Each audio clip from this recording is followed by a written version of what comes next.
فيوا والنبي يركب وحشيشي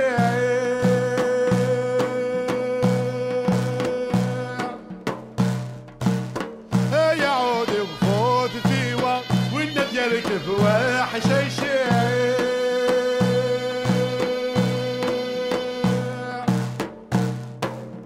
اركب سدي ذهبيا ترس سدافين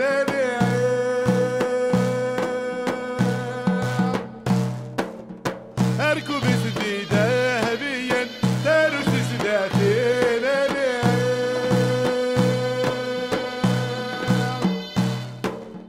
لعشقك عشق بوجك يبدل غفير كين حافينا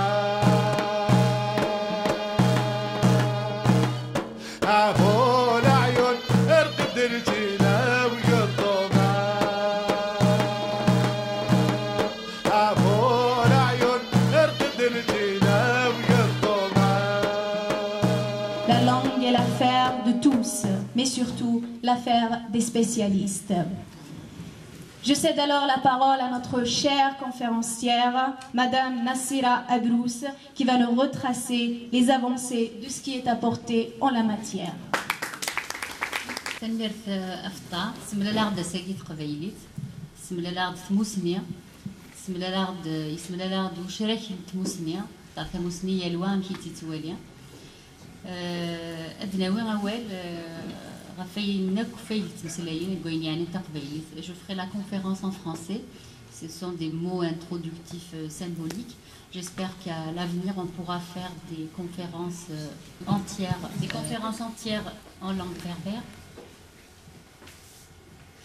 La dernière fois, j'ai été conviée à modérer une rencontre intitulée Imazir Nassar, berbère aujourd'hui. Il était question d'enjeux géopolitiques, d'enjeux vitaux, de devenir, de survie des populations berbères, que cela soit sur un plan purement politique ou vital. Les questions de la pérennité et de la permanence dans le monde berbère sont aujourd'hui au cœur du débat. Il est vrai qu'un thème sur le passage à l'écrit, à ce regard, passerait pour un thème plutôt secondaire, même si dans les milieux universitaires, dans les sphères académiques, c'est un débat qui a sa place, il est au cœur du débat. Seulement, chaque débat a sa place. Le grand public a besoin de réponses, a besoin d'avoir une visibilité, ou du moins un état des lieux sur l'avancement du débat sur cette notion de passage à l'écrit. Et pourquoi on dit passage à l'écrit, on ne dit pas uniquement écriture? Parce que si on parle de passage à l'écrit, on peut penser aussi à la production littéraire. On peut penser à l'écriture journalistique, on peut penser à toutes ces petites expériences individuelles et collectives d'écriture qu'on pourrait aussi qualifier de passage à l'écrit. Et c'est un débat aussi qui date des années 70, avec les premiers travaux de Mouloud Mambri, qui s'est inscrit dans un travail universitaire. C'est aussi le cas des travaux de Salem Chaker, qui tous les deux se sont investis dans un travail extra-institutionnel, c'est-à-dire en dehors des pays d'origine comme l'Algérie et le Maroc. Donc ça nous balance un petit peu d'un espace à un autre. Celui du passage à l'écrit concernant la production écrite en elle-même et la notion d'écriture et de langue sur un plan technique. Nous situons aussi ce débat au sein d'une grande dynamique, c'est celle des langues minorées, langues minorisées. Hein, le berbère n'est pas le seul à affronter cette situation, même si ce ne sont pas toujours des situations identiques, mais des langues minorées qui sont marginalisées ou bien qui se situent en dehors des expériences institutionnelles des États. Les exemples sont fort nombreux. C'est le cas du catalan, c'est le cas du kurde, c'est le cas d'autres langues qui maintenant sont des langues officielles d'État, mais qui ont eu besoin aussi d'intervention pour les aménager, pour les arranger. Mais on reste dans notre petit domaine, celui qui nous intéresse, c'est celui du berbère. Et j'aurai à faire des comparaisons quand cela sera nécessaire. Mais sur un plan personnel, pourquoi est-ce que aussi je suis amenée à réfléchir sur des questions plutôt que d'autres? J'ai été interpellée aussi, comme beaucoup de jeunes à l'époque, dans les années 80, à l'époque où j'étais au collège, ensuite au lycée, à ces notions d'écriture de la langue, qui étaient pour moi d'abord, avant que je ne sois suffisamment politisée ou académisée pour réfléchir profondément sur ces questions, je me posais quand même des questions. Hein. Je n'ai pas attendu d'être universitaire ou militante pour le faire. J'ai grandi dans un environnement où il y avait beaucoup d'ouvrages et je suis tombée sur beaucoup de notions sur l'écriture. Les premiers ouvrages sur lesquels je suis tombée, ce sont les ouvrages de Mohamed Saïd Boulifa, le fichier de documentation berbère. C'est quoi le fichier de documentation berbère? C'est une série de périodiques qui a été produite par la communauté des Pères Blancs qui se sont fixés pour objectif la collecte, la fixation, la transcription du patrimoine oral des régions dans lesquelles ils étaient, à savoir la Kabylie.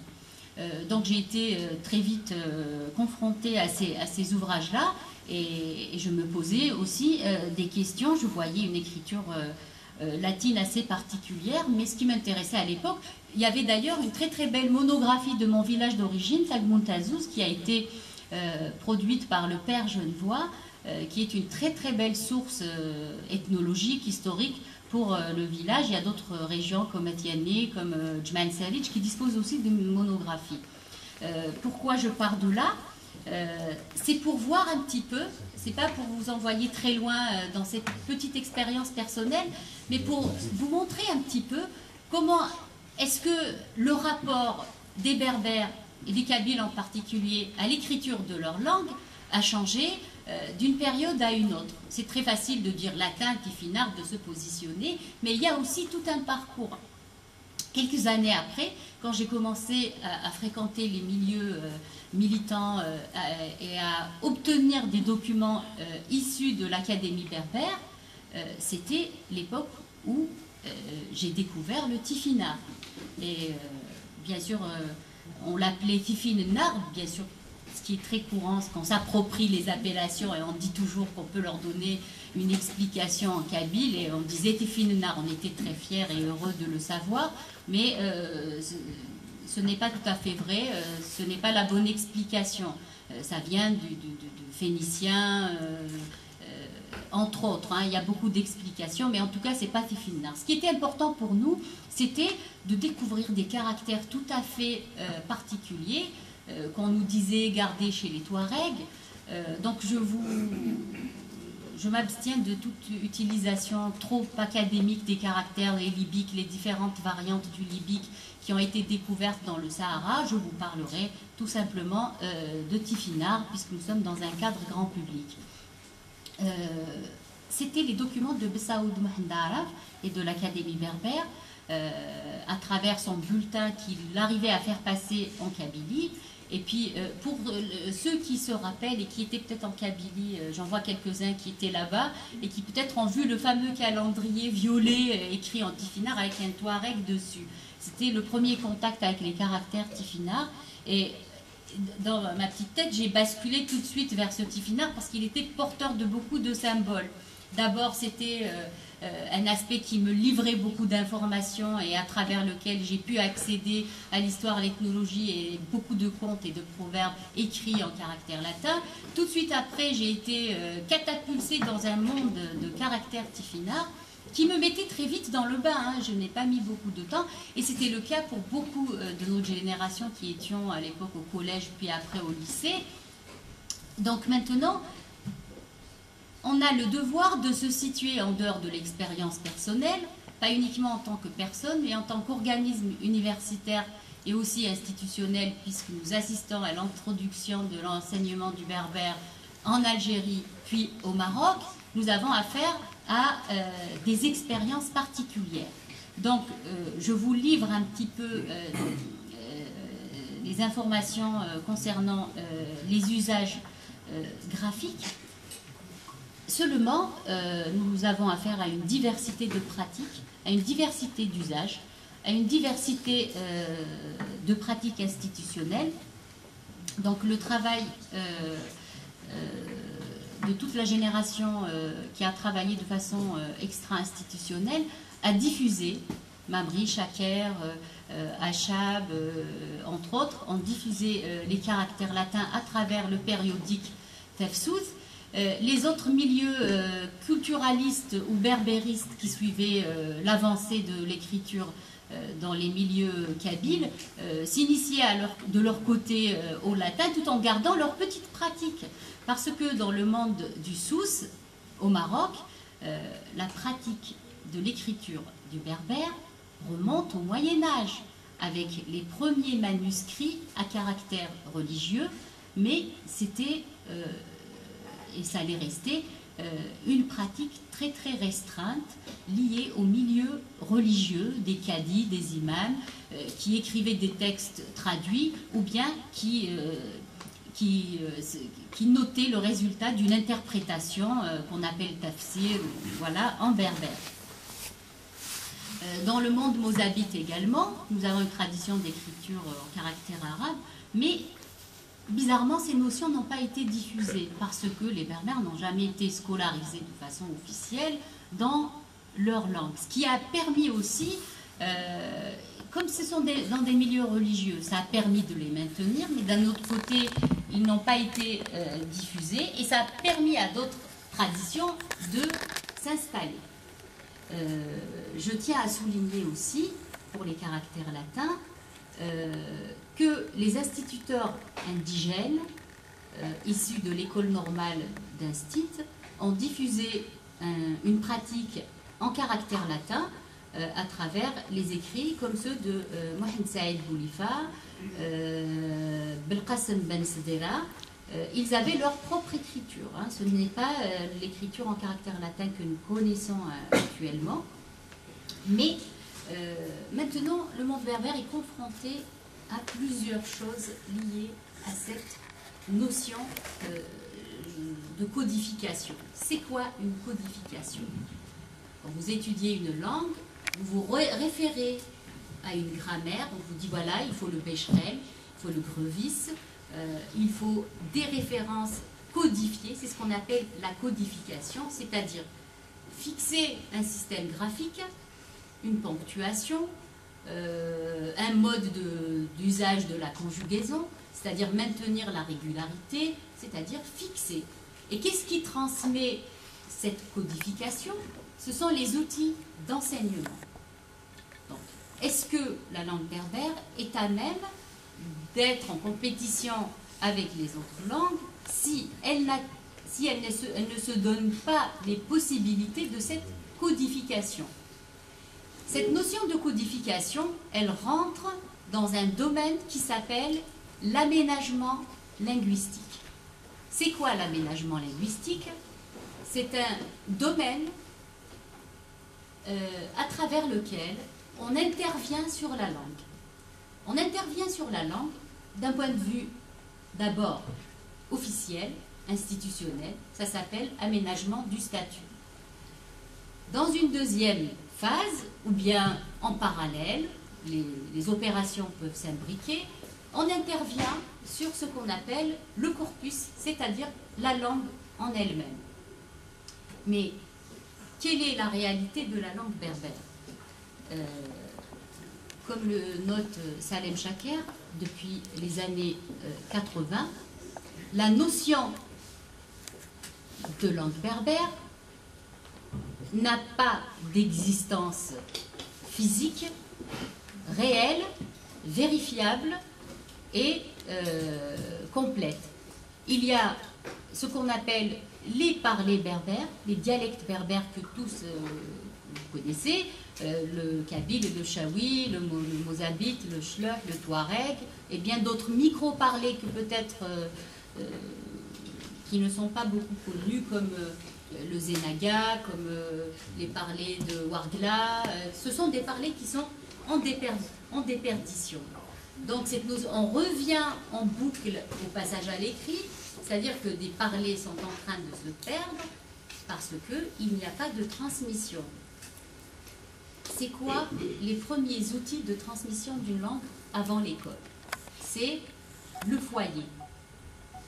Dans les conditions actuelles du monde berbère, qui a changé de mode économique, de mode de fonctionnement, de configuration sociale, le monde berbère ne fonctionne plus vraiment comme il fonctionnait à l'époque, dans les années, jusqu'aux années 50, on peut dire même avant la guerre de libération ou avant même les mouvements nationaux en Algérie, au Maroc, mais aussi en Libye. Donc les systèmes sociaux ont changé. Cette langue peut perdre de sa vitalité parce qu'il est très facile d'entendre par-ci et par-là. C'est grâce à nos mères et à nos grands-mères que cette langue a survécu. Est-il toujours possible? Non, parce que les femmes vont travailler, les enfants sont confiés à des modes de garde, la langue berbère n'est pas encore une langue de pouvoir ni une langue d'État pour pouvoir être transmise dans ces institutions à laquelle on confie nos enfants. Donc, ce qui fait finalement du passage à l'écrit et de la fixation, de la codification de la langue, mine de rien, ça fait quelque chose d'urgent. On officialise une langue au Maroc. La langue berbère est officielle depuis 3 ans. En Algérie, langue nationale uniquement. Et puis encore, si elle devient langue officielle, faudrait-il que les moyens d'implémentation sociale lui soient octroyés. C'est quoi les moyens d'implémentation sociale? C'est tous les outils qui vont lui permettre de rentrer dans le domaine public. Une langue, c'est une langue de communication qui va dans le domaine public, qui va dans la presse, qui est utilisée dans les milieux universitaires aussi. Donc, l'aménagement du statut de la langue ne suffit pas. Il faut que la langue soit aussi codifiée et aménagée au niveau du corpus, c'est-à-dire au niveau de la langue elle-même. Donc, on parle d'expérience extra-institutionnelle, comme je l'ai dit tout à l'heure. Toute cette avancée, tout ce que vous arrivez à lire, tout ce que vous connaissez comme production littéraire, j'ai dans l'assistance des gens qui enseignent, comme Massine Ferkal, qui enseigne et qui a produit aussi du théâtre et des nouvelles, et d'autres peut-être que je n'identifie pas, et qui le font aussi. Donc l'expérience de la production existe, mais maintenant, où on en est sur le plan officiel, pour que ce passage à l'écrit ait vraiment les moyens de perdurer, c'est aussi de lui donner des moyens. Parce que, connaissant les nouvelles vagues d'écrivains et discutant de façon assez régulière avec eux, si on dit à quelqu'un, bon là vous n'avez pas très bien écrit, on peut me dire, qui c'est qui a fixé les notions d'écriture? Certes, les travaux de Mamri et les travaux de Chaker et du Centre de recherche berbère ont été bien suivis au niveau des recommandations qui ont été faites, mais maintenant l'environnement politique change, les États, que ce soit au Maroc ou en Algérie, décident aussi de mener leur propre expérience et de se dire, après tout, nous aussi on peut faire. On officialise une langue, on peut faire. Donc je vais vous relater brièvement ce qui a été fait au niveau des États, du moins, qui ont intégré. Pour ne pas parler d'officialisation, puisque pour l'Algérie, on n'y est pas encore.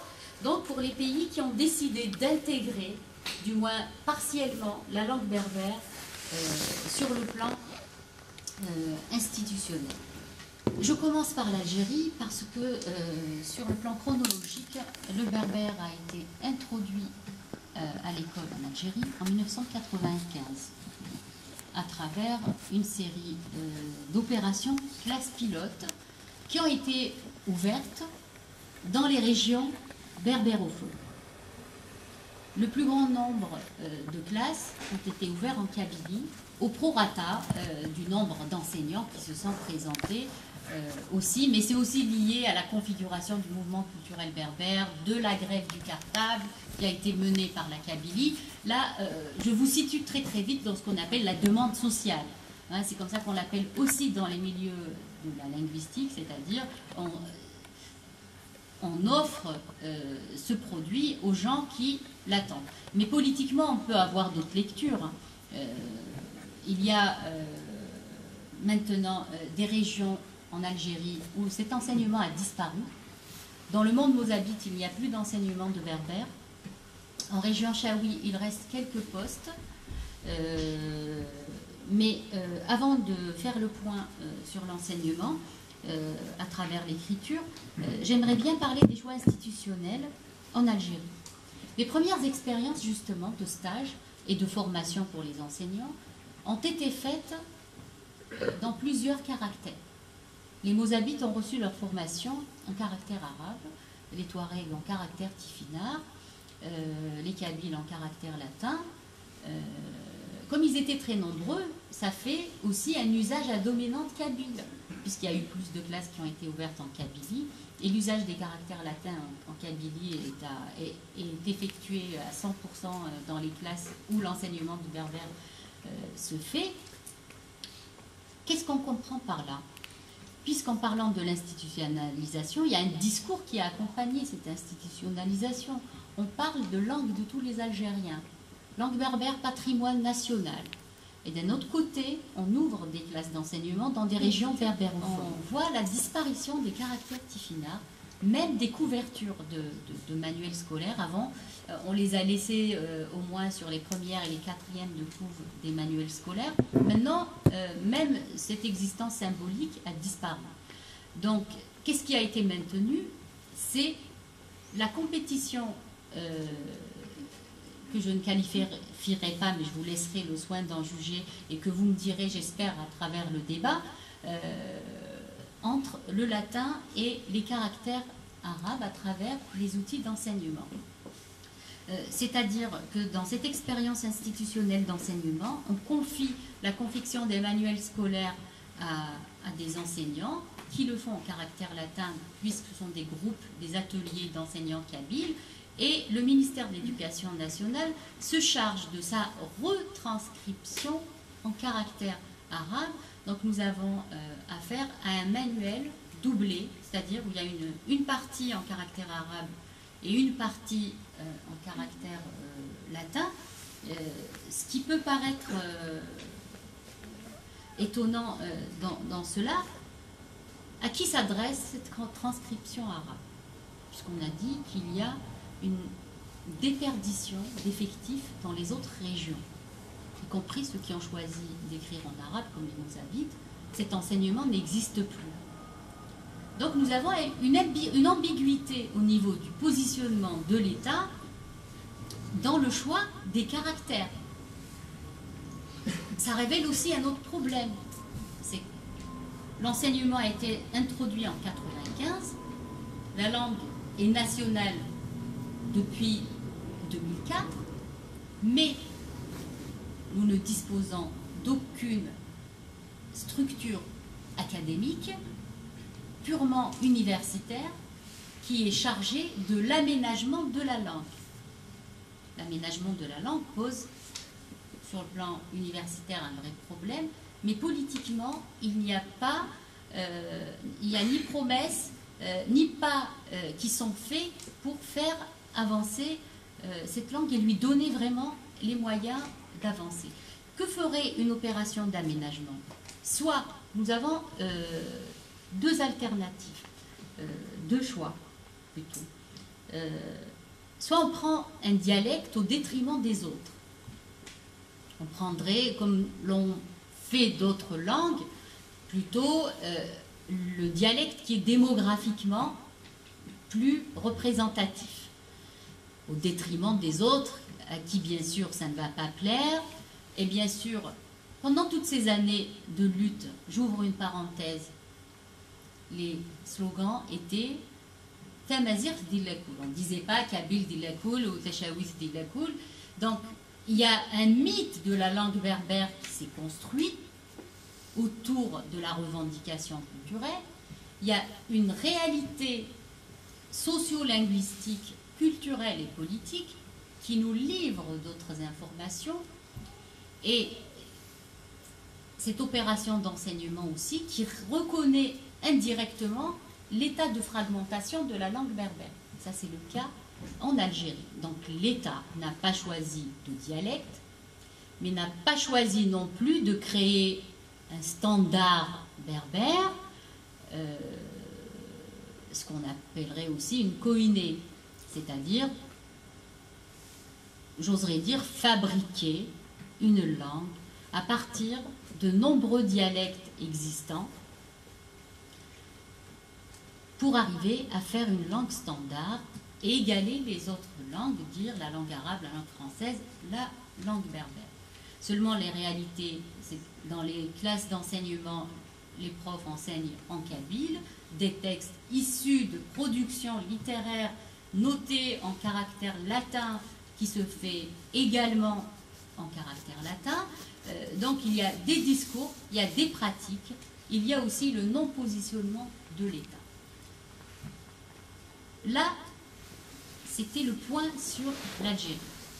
Je reviens sur le Maroc. Très très vite, le Maroc a réglé la question de la graphie. Ils ont adopté la graphie tifinagh dès l'institutionnalisation de la langue berbère. Seulement, de nombreuses ressources de documentation et de témoignages lors des terrains que j'ai effectués au Maroc, j'ai fini par comprendre que le choix n'a pas été aussi simple que ça. Il y a eu de nombreux tiraillements pour choisir cette graphie. Et les latinistes étaient fort nombreux. Ils voulaient que le berbère soit noté en caractère latin, puisque de nombreuses expériences existent au Maroc aussi, surtout dans les milieux militants, à commencer par les années 60. Ceux qui souhaitent écrire en caractère arabe, et au Maroc, ce sont les plus nombreux. Pourquoi? Parce que la tradition de l'écriture du berbère en caractère arabe était fort importante. Là encore, même s'il s'agit de caractère arabe, l'État marocain n'a pas opté pour ces caractères-là.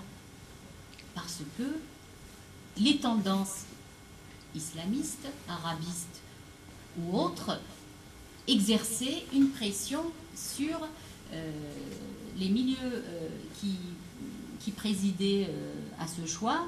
C'était le conseil d'administration de l'IRCAM, l'Institut pour la Mazirité, Institut royal pour la Mazirité au Maroc. Donc ils ont très vite opté pour le tifinagh pour mettre fin à la polémique et à la controverse qui devenait très importante. Seulement aussi, la collecte de documents littéraires, des documents universitaires également et d'autres sources de communication nous parviennent régulièrement du Maroc. Elles sont produites dans quel caractère, à votre avis? Elles sont produites en caractère latin. De nombreux écrivains, y compris dans les régions qui étaient partie prenante de l'écriture en caractère arabe, le Souss, beaucoup d'écrivains chleurs comme Akounad, Brahim Nasri et d'autres écrivent en caractère latin. Donc on se poserait des questions sur l'intérêt de choix institutionnels quand ceux-ci ne cherchent pas à s'accommoder des réalités du domaine, c'est-à-dire des réalités socio-linguistiques, puisque ces rebondissements révèlent une permanence dans la société berbère, malgré les verrouillements, malgré tout un arsenal médiatique au service de l'institution, révèle une permanence au niveau de ces choix-là. Aussi, les expériences institutionnelles de ces deux pays, au niveau de la standardisation, j'avais parlé de codification de la graphie, c'est-à-dire choisir une graphie, lui faire une ponctuation et la fixer, la transmettre, relever de la codification. Ce terme a été introduit dans les années 60 pour parler de fixation des langues qui souhaitent être transmises dans des cadres scolaires et officiels et pour permettre aux gens un usage commun efficace. Je parlais de standardisation aussi, c'est-à-dire quand on standardise une langue, on essaye d'aboutir de façon convergente à un parler qui va servir de langue berbère. La répartition de la langue berbère dans le nord de l'Afrique ne se fait pas par État. On ne parlerait que par erreur de berbère du Maroc et de berbère d'Algérie. Cette langue se subdivise différemment, elle se subdivise de façon géographique. On parlerait plutôt de berbère du nord et de berbère du sud sur le plan des différences phonétiques, lexicales, de toute possibilité d'intercompréhension, ce qui remet en question la notion très, disons, très politique, puisqu'on parle d'État. C'est des notions liées aux États-nations, au souverainisme des États, et surtout, on fait attention, d'un côté comme dans un autre, de souligner qu'il y a des passerelles ou une porosité entre ces deux pays, c'est-à-dire concernant les milieux berbères. On voudrait dire que chaque pays prend en charge cette langue berbère comme il veut, et selon l'image qu'il veut donner, et selon son projet politique à long terme.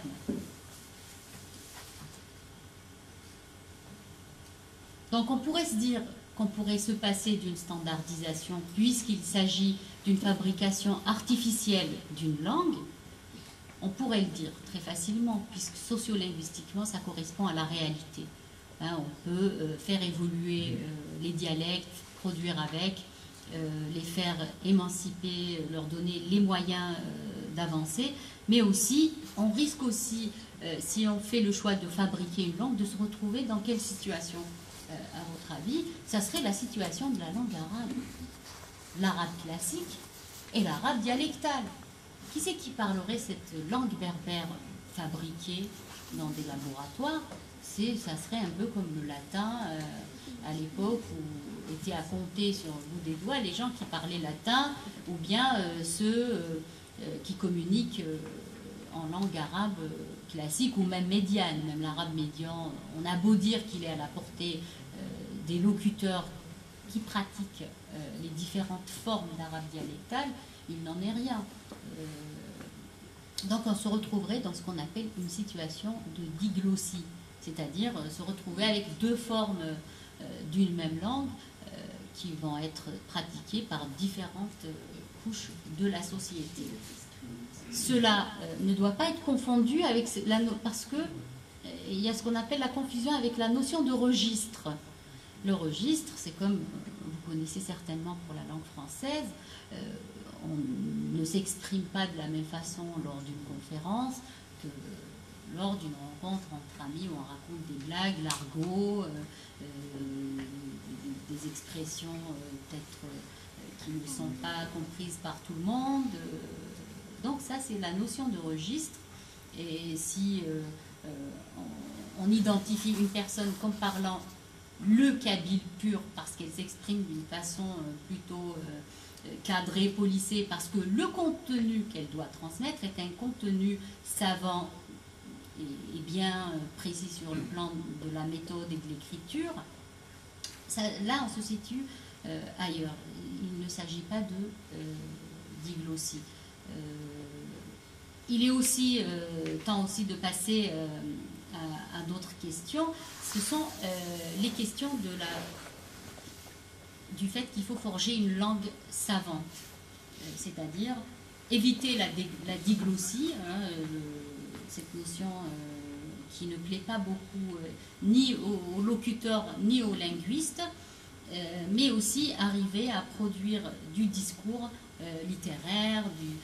On peut dire qu'un ouvrage est bien écrit, pas uniquement parce qu'il parlait de votre région, ou bien il écrit comme il prononce, ce qui ne serait pas bienvenu pour le berbère, parce que on assiste à la production de romans, de nouvelles, écrites de différentes façons de voir la littérature, poétisée avec des métaphores. Bien sûr, on n'écrirait pas une poésie romancée, ou plutôt une poésie métaphorisée avec le langage de tous les jours. Pour ne pas s'éloigner de cette notion de codification graphique et des problèmes liés à la standardisation de l'écriture, le point qu'on peut faire, qu'on peut souligner, est l'impasse. Donc il y a une production écrite qui pourrait être utilisée dans les milieux scolaires, mais qui ne connaît pas de prolongement à l'extérieur. C'est-à-dire, je vous disais, qu'au Maroc, le Tifinagh, on ne trouve pas de roman en Tifinagh ni de journal, à part quelques enseignes de partis politiques qui veulent bien plaire à leurs électeurs. On ne trouve aucun document produit en caractère Tifinagh au Maroc. Il en est de même pour l'Algérie, puisque sur le plan officiel, qui d'entre vous a pu voir peut-être la chaîne 4 Tamazirt, la chaîne dédiée à la langue berbère, les génériques sont notés en caractère arabe, les chansons parfois de génériques en caractère arabe, le site internet de la radio-télévision algérienne, la partie dédiée à la chaîne 2, chaîne kabyle, et à la chaîne et au site internet de la radio sont en caractère arabe, c'est-à-dire du berbère écrit en caractère arabe. Donc on voit des usages des locuteurs, des usages institutionnels. Est-ce que maintenant on peut se dire qu'il y a une volonté réelle d'assurer la promotion de cette langue sur le plan institutionnel? Est-ce que les politiques qui ont mis en place ces processus d'institutionnalisation ont donné tous les moyens, ou est-ce que c'est un outil de récupération, de patrimonialisation, c'est-à-dire en faire un produit national, touristique, de musée, les berbères, la langue berbère appartient à tout le monde, et ainsi de suite, apparaissent dans des espaces divers. Ce sont des espaces d'expression qui ne sont pas uniquement kabyles.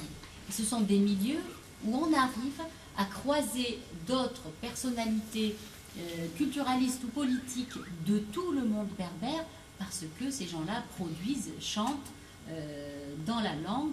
Ils écrivent la majorité en caractère latin, puisque ce sont les outils les plus diffusés et technologiquement plus faciles à mettre en place. Installer un clavier sur un ordinateur, le télécharger. Il en est de même pour l'édition, même si la chaîne éditoriale dans le monde berbère laisse à désirer, beaucoup d'auteurs n'arrivent pas à se faire publier. Le web remplit un petit peu ce rôle, c'est celui de la diffusion et de la transmission, mais c'est plus simple à dire en diaspora, en contexte diasporique migratoire, que dans nos régions d'origine. Est-ce que tout le monde dispose du web dans la région reculée de Kabylie, ou apparemment même dans les villes, les connexions ne sont pas très bonnes. Donc c'est une solution un petit peu précaire et qui n'a pas d'avenir. Donc la langue berbère est balancée maintenant entre sa fragmentation par dialecte, mais son énergie vient de ces dialectes-là. Rien qu'à voir la Kabylie, l'intensité de sa production malgré toutes les difficultés, la diffusion de la chanson, la diffusion de la littérature, des écrits dans le dialecte kabyle, et il en est de même pour le Rif, et c'est peut-être un peu trop dit pour le Rif, puisque c'est une région malgré la demande sociale qu'elle manifeste au niveau de l'enseignement du berbère, par exemple, il n'existe pas beaucoup de classes dans cette région, ce qui paraît étonnant. C'est-à-dire on installe le Maroc qui a décidé de généraliser l'enseignement de la langue berbère à l'échelle du territoire marocain, mais aussi de tous les niveaux, est encore au début de son expérience, c'est-à-dire l'avancement est très très faible. Pour les notions de standardisation, j'y reviens. Pourquoi j'y reviens? L'État au Maroc, à travers l'IRCAM, l'institut dédié à la mazirité au Maroc, je le rappelle, a décidé de standardiser tout au long du cycle primaire la langue berbère.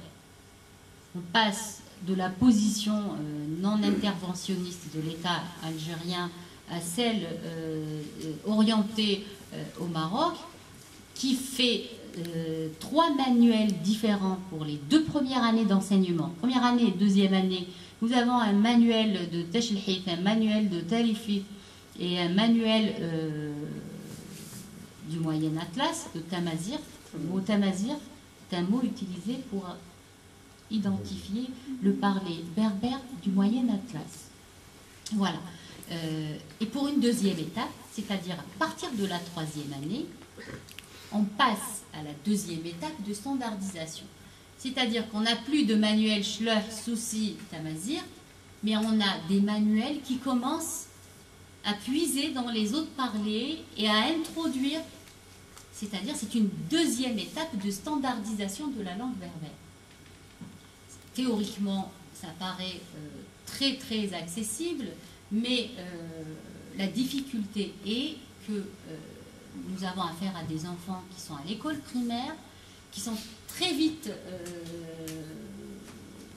délestés de la langue familiale, régionale et affective. Au bout de 2 ans, ils se retrouvent dans une démarche de standardisation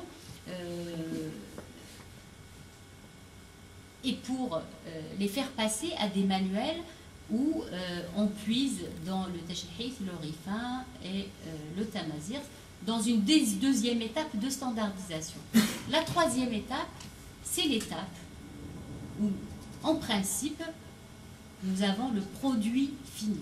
Permettez-moi d'utiliser ce terme un petit peu qui ressemble plus à une chaîne de fabrication d'un produit qui a un concept concernant une langue, mais c'est le cas de le dire. Donc on se retrouve avec une 3e étape de standardisation. Seulement, nous n'avons aucun bilan. Le berbère a été introduit au Maroc en 2001. Nous n'avons pas de bilan. Nous ne pouvons pas identifier l'avancée de cette standardisation, puisque le fait que la langue devait être généralisée, ça n'a pas eu lieu, puisque bizarrement, on se retrouve dans la même situation que l'Algérie, puisque au Maroc aussi, le berbère se concentre dans les régions berbérophones. Il est enseigné dans les régions berbérophones. On apprend le tifinagh, certes, mais on ne peut pas aller très vite vers la production de textes. On est à 2 ans de l'enseignement, de l'apprentissage de cette langue en caractère tifinagh. Dans la 2e étape, tout de suite après, l'enfant est confronté à l'obligation de passer à une autre forme de langue avant d'avoir fini de s'approprier ce système d'écriture qui est le tifinagh et qui ne trouve pas de prolongement dans son environnement immédiat. C'est-à-dire, il arrive à l'extérieur, il trouve des journaux en tifinagh, il trouve des livres, comme il se doit, acheter une littérature jeunesse dans ces caractères-là. Donc, il y a un certain nombre de ruptures qui nuisent à la chaîne d'institutionnalisation et qui n'a pas pris en compte, en fait,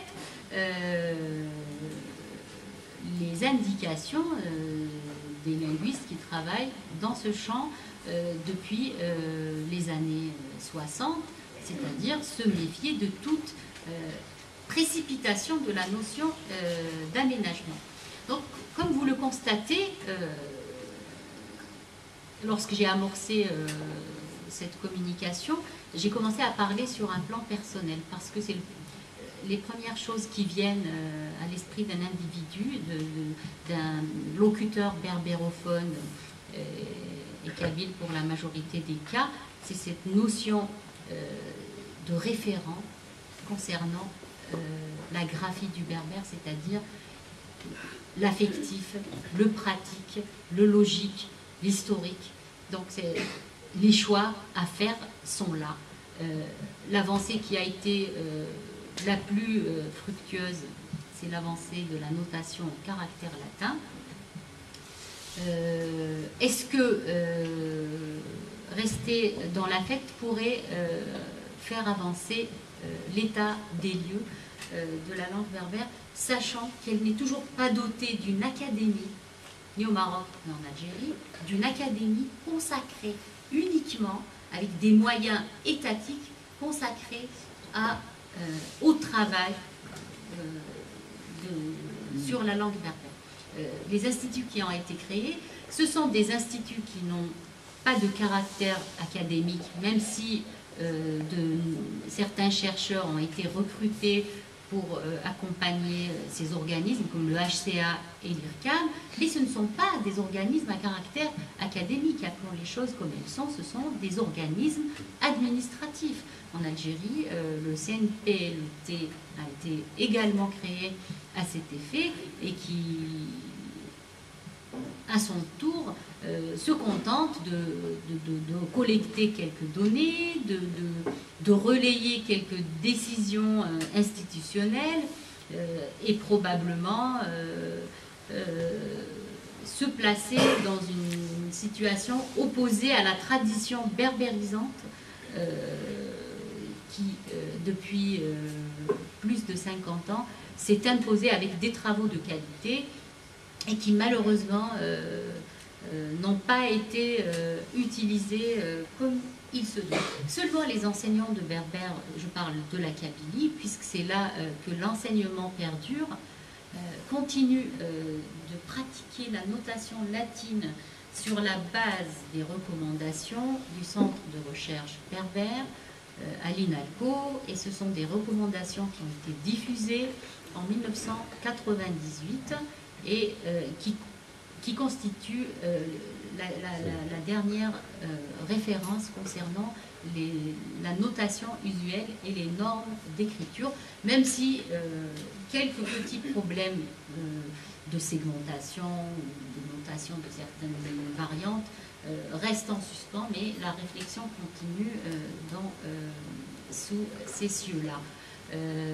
Donc, le débat sur le passage à l'écrit est à la fois une réflexion sur la codification, sur la graphie, c'est aussi une réflexion sur la production, sur l'écriture, et c'est l'emboîtement de tous ces débats aussi qui à la fois complique, mais qui motive ceux qui continuent de produire et de travailler.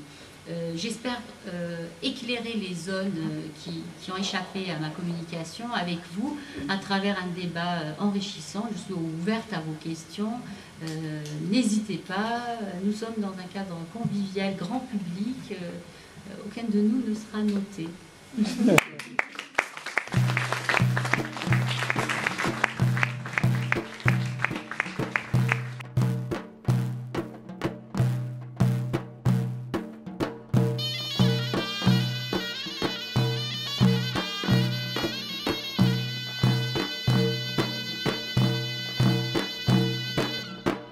يا عودي وفوت في والنبي يركب واحش الشيء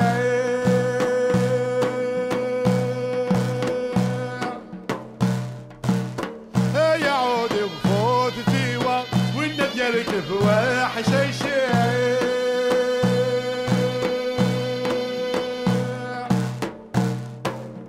اركب سدي ذهبيا ترس سدا فينا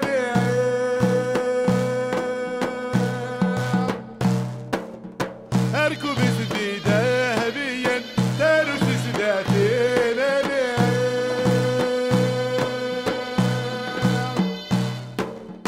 نعشقك عشق بوجك يبدي الغفير كين حافينا عفو العيون ارقد الجينا وقضونا عفو